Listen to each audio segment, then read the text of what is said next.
Hello, welcome to Hurt, Heal, Evolve. I am so glad you joined us today. So, today is our special episode. It's our Mother's Day episode, and we're going to be discussing mind, body, and soul, balancing your ministry, family, and your health. And today we have a live studio audience that joined us. So, we're excited about that. Thank you very much. Yay, yay, yay, yay, yay. And we have two very special guests. We have one returning guest, our doctor and pastor, Cora Jakes. Woo-hoo. And we have a new guest, holistic expert, Dr. Basheerah. Dr. B, we call her Dr. B. Welcome her. Yay. All right, so these are my ladies. So we're going to be talking for this Mother's Day. I decided to do this because I know that in life we get overwhelmed with career, ministry, purpose, family, and all that. So I thought it best to have two experts in both fields. And you guys probably kind of overlap too, because we are mothers. So we probably have a lot in common. So that's what we're going to be talking about today. So my first question is going to go to Dr. B. I need you to tell us, what is an holistic expert? Oh, somebody tell me. Right. No. I said, check the box. Check the box. Which one can you be? No. A holistic expert is just a health expert that deals with holism, which is basically the entire human being. So a lot of times when you think about westernized medicine, they're looking at one symptoms or one part of the body. When it comes to holistic health, you're looking at every system of the body working in conjunction with each other, which means if something is off in one part of the body, that means that there's something off in another, and we have to deal with the root cause in order for us to get to the solution. So a holistic health expert is just somebody who approaches the entire human being. That's mind, body, and spirit, which is also including the emotions. Okay. And so in that, I think I came across a post you made. When you have your clients, you talk about components. So are there components in the holistic field that you deal with? Can you name those components for us? Yes. Now, first, I have to preface this with I use 6. Some people use 5, so neither one is wrong. I just add another one in there. So when I'm working with any type of client or large clientele, I deal with the mind, of course, the body, the spirit, culture, which a lot of us don't think about, is how culturally we are affected by health, or how our health is affected by our culture. So that's health, that's environment, and that last one will take you out or build you up, relationships with other people. And that's a big one. Yeah. And when it comes to our health, we try to stay away from that because we don't want anybody judging how we deal with other people. Right. But that's one of the main components that can actually build you up or destroy your health. Okay. And I think I like all of those. The one that stood out to me the most was the last one, relationship and spiritual. Yes. I don't think a lot of people think about that aspect. The spiritual? Yes, the spiritual part. Because everyone, at the end of the day, everyone isn't a believer. And then there are other things that go along with spirituality. You don't necessarily have to be a believer, but the spirit is important. I think it's directly affecting the mind or connected to the mind. Yes, it is directly connected. It's unfortunate that in our westernized society, we like to separate things. We like to separate things, put them into the box. We like labels. We like, you are this, you are this, you are not this. Well, you can't separate yourself from your spirit or your soul. Yeah. You can't do it. So if you're not addressing it and doing things to keep it healthy, to nurture it, then ultimately, especially in our society, it's going to be torn down. And you may not realize it. Yeah. It's very easy for us to be inundated with things that harm our subconscious and affect our spirit, and we don't even realize it. And so we have all these type of behaviors and manifestations, even physically, that occur that we don't realize is a wounded spirit that we're neglecting.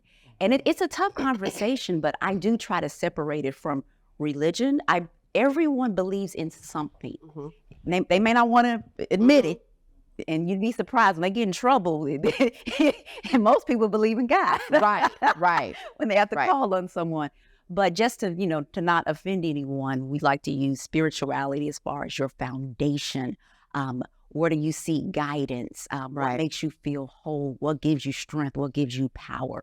So everyone can digest that. But I believe it all comes from from him and only him. And I think we all can agree on the stage. We all have the same mentality when it comes to that. So, Pastor Cora, I don't know if I want to ask Pastor Cora or Dr. Cora. I'm gonna do Pastor One Cora. in the same. Right. Spiritual health overall, getting spiritually healthy. Mhm. How would you go about that? This is not one of the questions that I think I was going to. Listen, I think that just like she said, everybody believes in something. Yeah. And so the way that I become spiritually healthy may not be the way that someone else does. Yeah. And so I say even an atheist believes there is no God.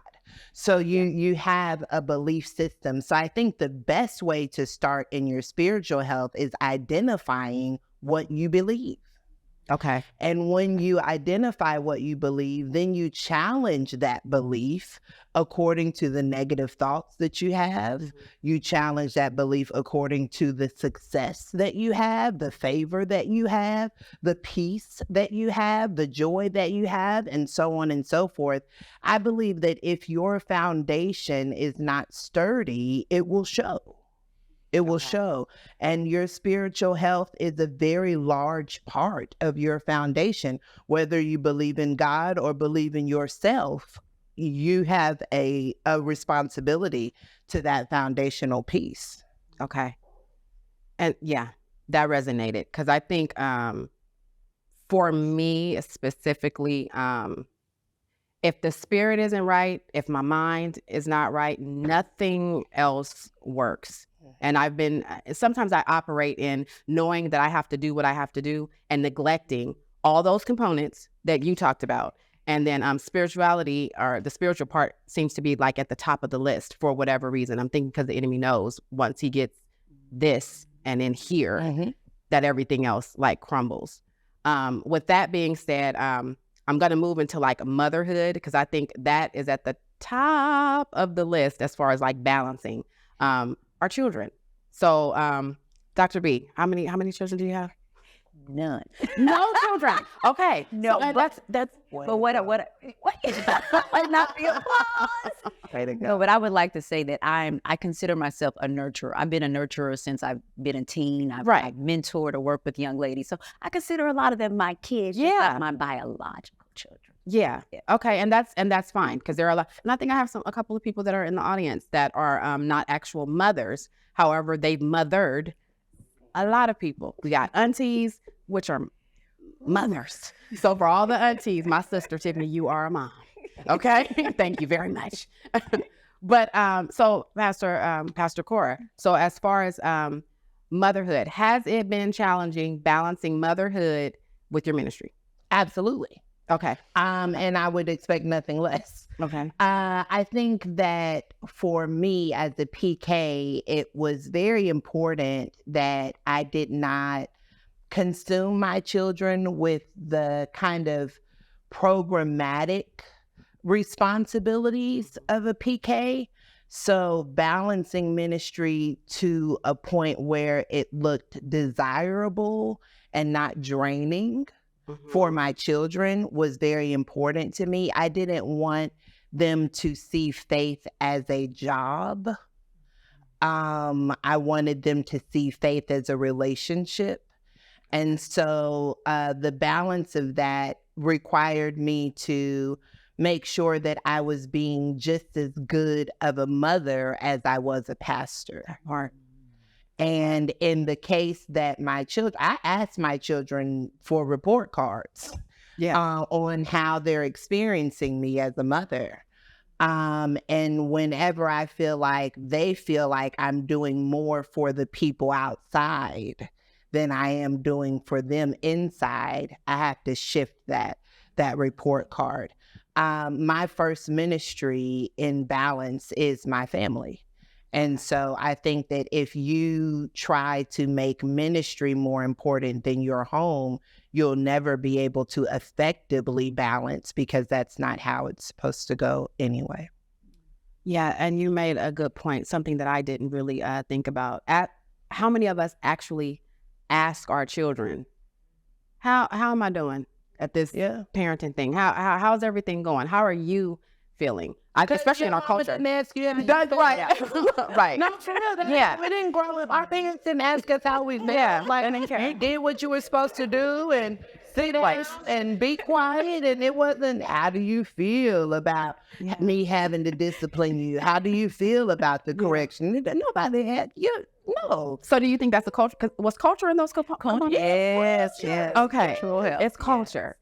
When it's the Black culture. Now, I will say, because I do have friends of other nationalities. So I think, not to make this about that, however, I said what I said. So I have to preface, I have to talk about it. I think Hispanic culture, I think they're a little bit like us. It's the whole, I said what I said, do what I tell you to do. Yeah. So with that being said, it's important to ask your children, how's everything going? I absolutely agree. I used to nanny before I became a director and pastor and all of that. And I nannied for a lot of European families. And one of the things that I would always ask is, do you want me to teach them to say yes, ma'am, and no, ma'am?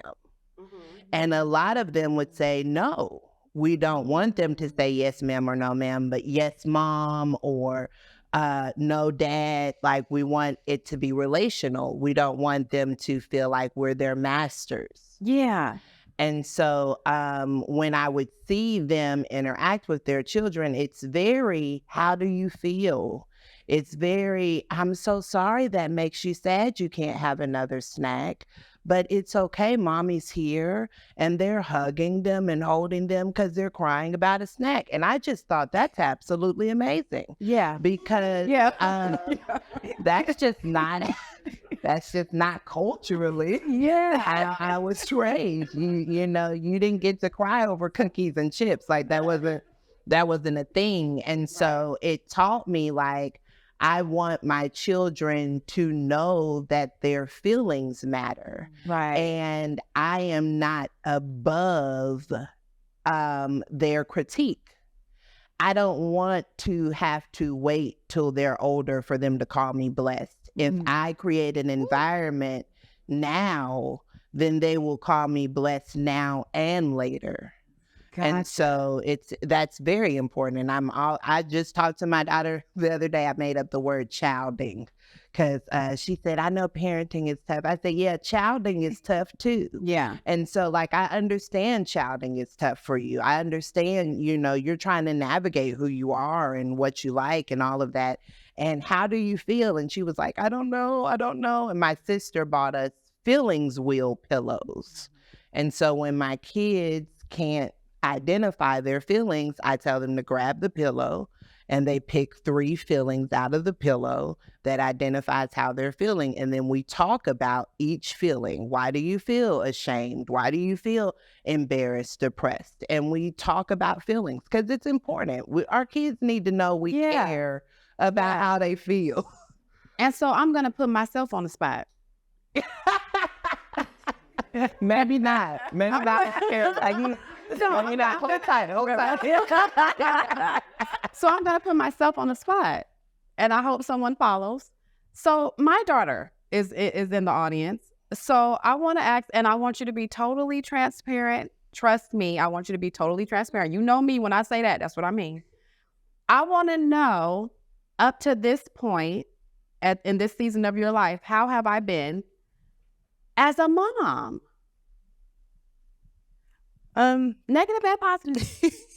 Quickly now. I feel like you've done the best that you could do with what you were given. Okay. So I feel like you've done what you could. And that's fair. Because like you said, generationally, because I always say there's no handbook for this parenting. You just do. And then you do what you saw. And then you do, of course, because I was I had my baby when I was 22, 21. You do what your friends did with their kids, but that foundation never leaves. And whether and I'm not saying this for my family, but whether the foundation was shaky or whether the foundation was traumatic in certain areas or whether it was just good, you tend to mimic whatever it is that from your mom, from your grandma, from your from whatever. So that's generationally. I appreciate that. Thank you. And I am working on a lot of stuff because you learn as you go. Yeah, and So, you have to tell your kids that too. Yeah. I've had to apologize to my children for the errors that I've made in trying to figure out how to discipline them effectively, and scars that I put that I wasn't meaning to put based off of the way that I was raised. Right. And so I let them know, like, I'm navigating this, you're navigating this. We're trying to do the best that we can, but I don't want to put them in a position where mommy never apologizes. Right. She never sees that she did something wrong. She never lets me tell her that I feel this way.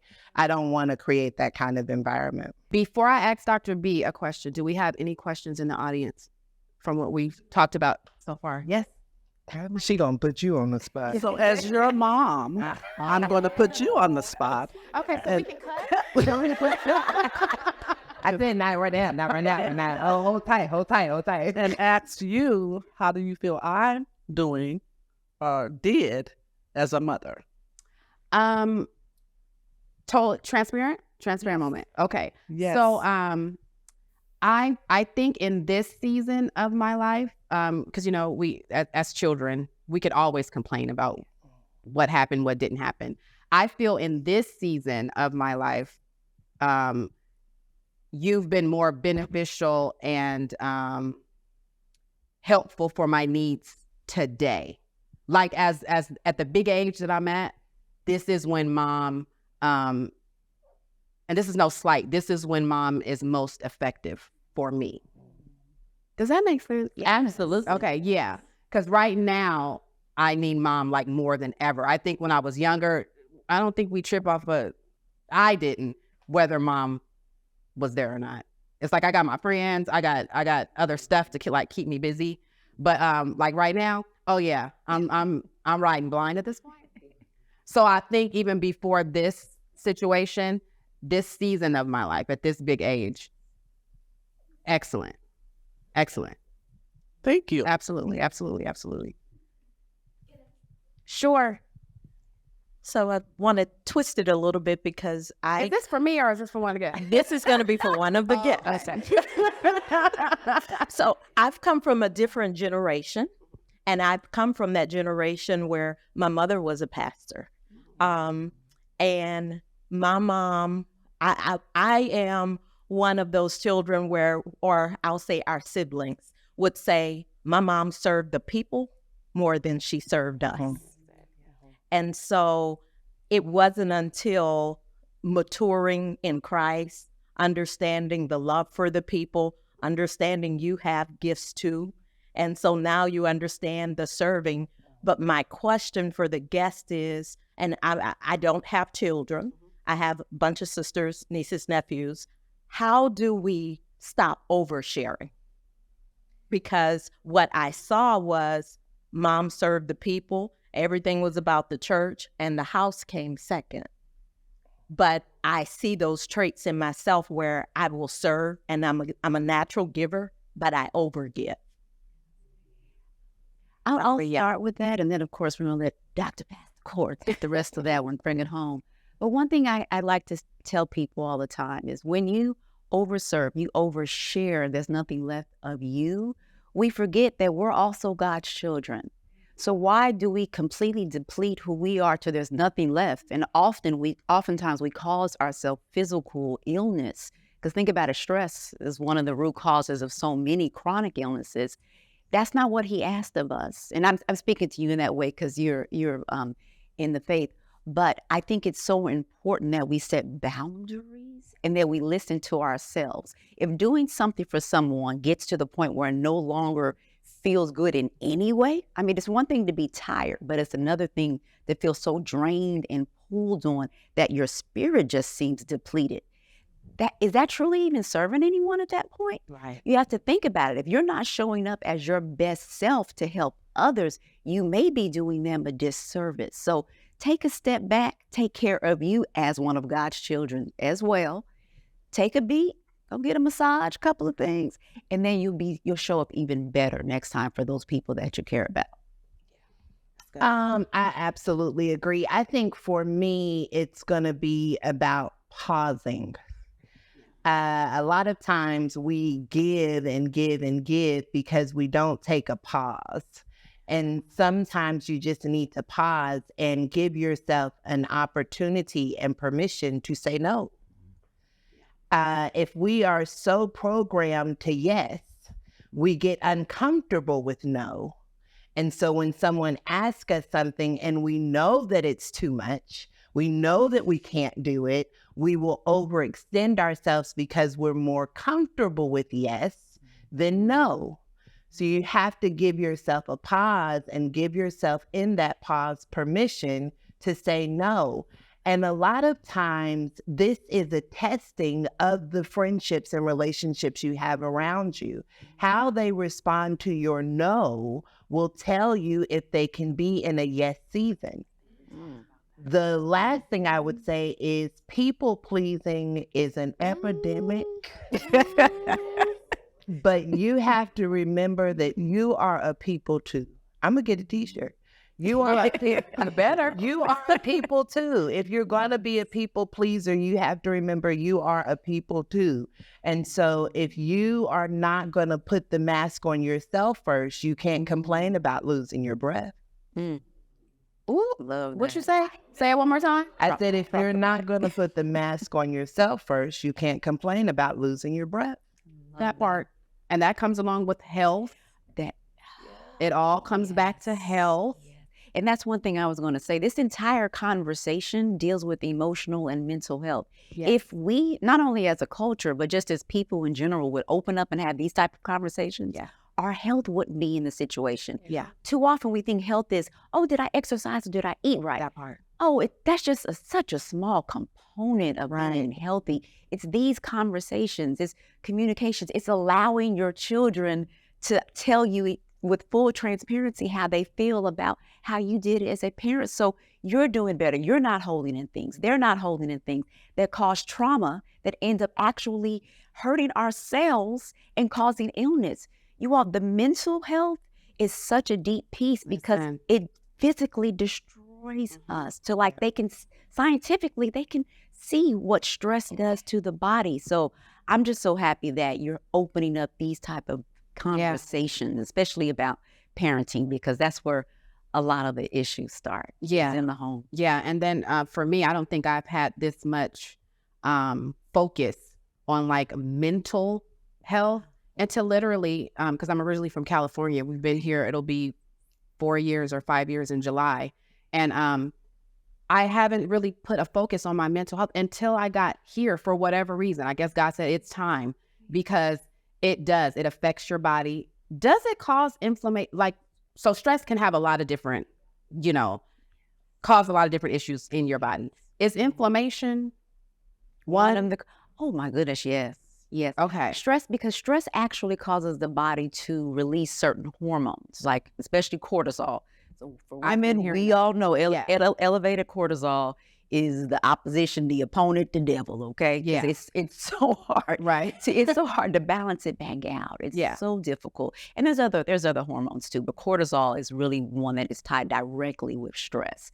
And so yes, cortisol causes inflammation throughout the entire body. The inflammation manifests itself as all types of things, even emotional breakdowns and depression. A lot of that started with inflammation in the actual gut. Gut health. That's trending too. Everybody's talking about gut health. That wasn't really a conversation. I think for experts, you guys have been known that it starts there. But for us, it's like gut health, it's trending like crazy. Everybody got something to say about gut health.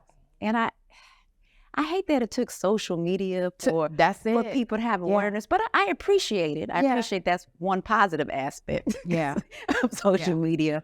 But I just wish that we would have enough confidence and belief in our own power to look these things up instead of waiting for someone else to tell us, oh, your gut's been off for 10 years, but now that it's trending, now you're going to look it up. Right. Well, your gut had some problems for a while. Right. And the internet's been there for a while. You could have looked it up. It's not something that people, especially in our culture, I keep saying that, and it's not a negative. It's just that some things we need to, hurt, heal, and evolve from. in order to know what we know now. I have a question from someone that was supposed to be here from the virtual for you. And it's kind of two parts. So is your God-given calling or purpose synonymous with your career? So basically, and the part B was, should there be a separation between your faith calling and your vocational calling? Or is it like an interconnection thing? Does that question make sense? It makes sense. And I think that what is important is they can be different. What you're called to do in the world may be different than what you're called to do in the kingdom. And so it can need to be separated. A lot of times we have to consider that we may be looking for purpose from a financial perspective instead of a spiritual perspective. And so we bump into, I don't know what my purpose is really, I don't know what will make me the most money. Okay. When your purpose should be tied into what God has called you to do. And so I think that it's important that again, you have to identify what it is that you feel God has called you to do that will bring glory to the kingdom. That part. Because if you're doing something in the world that doesn't bring glory to the kingdom, then it's not what you were called to do. Anything that God calls you to do is going to bring glory to the kingdom. And so if there is no glory being given, then you would have to separate it because your career is not bringing glory. That was a big statement.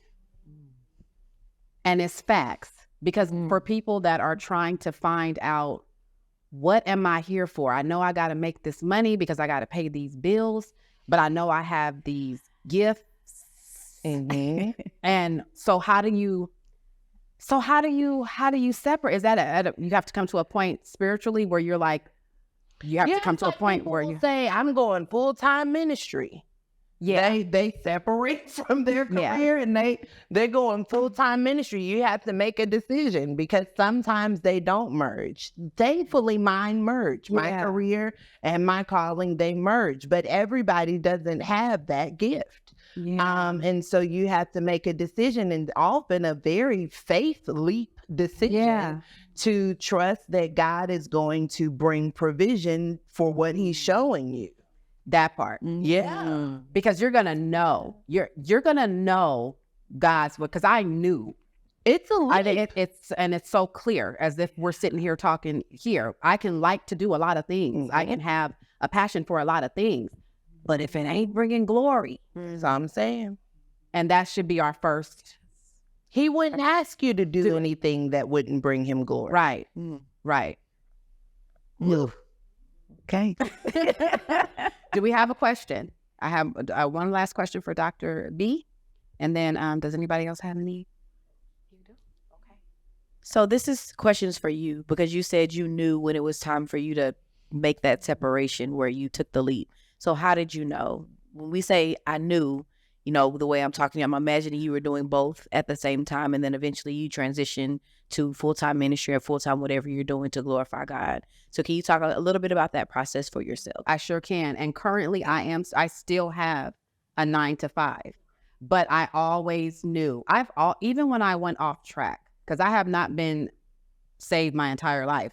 So about 15 years ago, I started this thing on Facebook where I wanted to minister to women.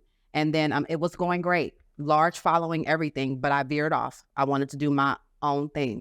God always told me that I was supposed to be here, like literally here. I seen it, I heard it, but I just wasn't ready. So for me, and when I say it's a clear voice, it's as clear as like I'm talking to you. There's an overwhelming shadow of peace, of power. You just know God's voice when you hear God's voice.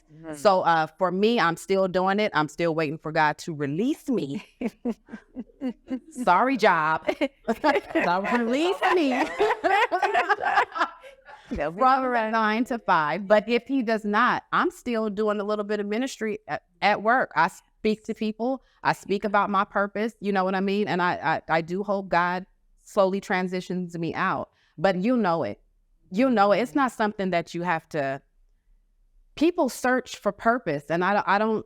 For myself, let me not make this a broad statement. I don't think you have to search for purpose. If you ask him, he will tell you what he wants you to do. With a heart, a real heart for it, he will tell you. He will tell you because he told me. He told me. Sometimes you're not ready to hear it. The answer. That be the thing, or you move too quick. Right. Just because God gives you a vision doesn't mean he gave you a go. Ooh. And so you could move faster than he is telling you. Just because God shows you something doesn't mean now. Yeah. He's a God of Omega and Alpha. He's at the end and the beginning. So a lot of things that God shares with us isn't a now thing. It's a to come thing. Right. And you have to be able to identify that go. If you don't have provision for what God is showing you, it's not time to go yet. Okay. When you have provision for what he's showing you, then you know it's time to go. I just had an epiphany. What in the I went too fast. Wait a minute. No, that beautiful. Thank you. Yeah. You just gave me something. Yeah. And that's what this is It about. happened Hopefully. to me. The revelation comes because of my own error. It's absolutely true. When you see God give goes in the Bible, there isn't a go that he gave without provision. Yeah. And so I just strategically, he was showing me something and I was just like, oh, so I need to do it right now. And he said, did I say that you need to do it right now? Right. And he said, clear as day, just because I give you a vision doesn't mean I give you a go. And with that said, that's why it is imperative to make sure you tell him to order your steps. Yeah. You're supposed to be consulting him with everything because you will get in your own head and start making all these moves. And he looking at you like, child, I did not know that. And you're stressed out trying to make it happen. Yeah. And it's not even supposed to be happening right now. Yeah. And so I just began to pray and ask God to bring provision for where he wants me to go. And if there wasn't provision, I would not go. Okay. That makes sense. All right, God. 3, 4. Okay. Fired. I'm sorry. It's all right. When you tell these spiritual leaders to come here, they just be... Okay, so my last question is for, maybe it's 2-part for Dr. B. So from a holistic standpoint, are there some little, I don't know, tidbits you can give us to get on healthy? Because you just up here looking just... Are there certain foods we should be looking at as far as like how to calm inflammation, how to give us more clarity? Because I know everything is in foods. A lot of these foods we eat is the reason why this gut is messed up. So for like mental, I know vitamin D and all that kind of stuff is important, but some foods that help the mind, body, and soul. Most definitely. I can make this really simple. Yeah. For most people, even if you're vegan, vegetarian, whether you eat meat, fish, whatever, if you follow the Mediterranean diet, which if you just Google, there's so many free recipes. The Mediterranean diet is an anti-inflammatory diet. And it's also a diet that was very similar to what our ancestors ate from different countries around the world. It's very high in healthy fats. It's low in any type of red meat. So it's mainly like the fishes and things. It's whole grain. So not any of the processed starches and things like that. The fruits are primarily the only sugar. And then we have loads of vegetables in everything you make at home primarily. Even if we just cooked our food, even if we're not eating, calorie deficient or anything like that, if you just cooked your food, you'd be 40% healthier if we just cooked our food the way we used to.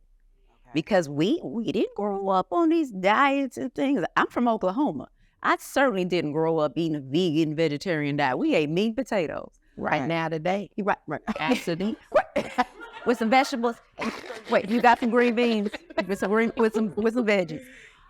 But our parents cooked. Like my mother cooked 2 times every single day with 2 vegetables. But we had meats. We had the variety. So I hate for people to get caught up with one thing, or because even with vitamin D is so important as a supplement that everyone needs to look at, especially women of color. Yeah. But then if we also looked at cooking our food and eating an anti-inflammatory diet, cutting out dairy unless it's from A2 cows.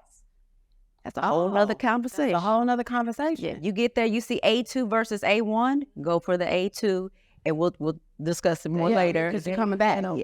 Yeah, she said Pizza Hut does not have A2. I get people.